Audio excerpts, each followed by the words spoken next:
ખેડૂત જણાવે છે કે આ વર્ષે સારું ઉત્પાદન મળવાની આશા હતી, પરંતુ કુદરતના ખેલથી હવે તેઓ ભારે મુશ્કેલીમાં મુકાયા છે. અનેક ખેડૂતોએ પાક માટે લોન લીધું હતું. હવે પાક બગડતા કરજના બોજ તળે વલખા મારી રહ્યા છે. મેઘરજ તાલુકાના ઘણા વિસ્તારોમાં હજારો એકર જમીન પરનો પાક બરબાદ થયો છે. હાલ ખેડૂતો સરકારે તાત્કાલિક વળતર જાહેર કરીને રાહત આપે તેવી માંગ કરી રહ્યા છે, જેથી તેઓ આવનારી રવિની સિઝન માટે તૈયારી કરી શકે.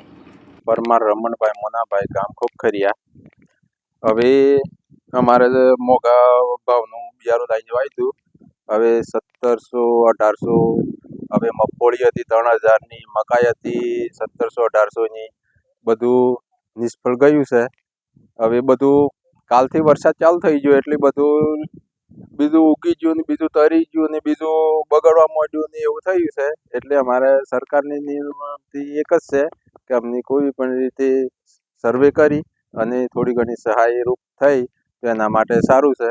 હવે માર્કેટ ભાવ પણ અમને કશું મળે એવું નથી. બીજું ત્રીજું કશું સારેલું પણ બગડી ગયું. ઢોરોને પણ શું ખવાડવું, એ બધી રીતે મુસીબતી પૂરી કુદરતી થઈ એટલે થોડી સહાય આવે તો સારું.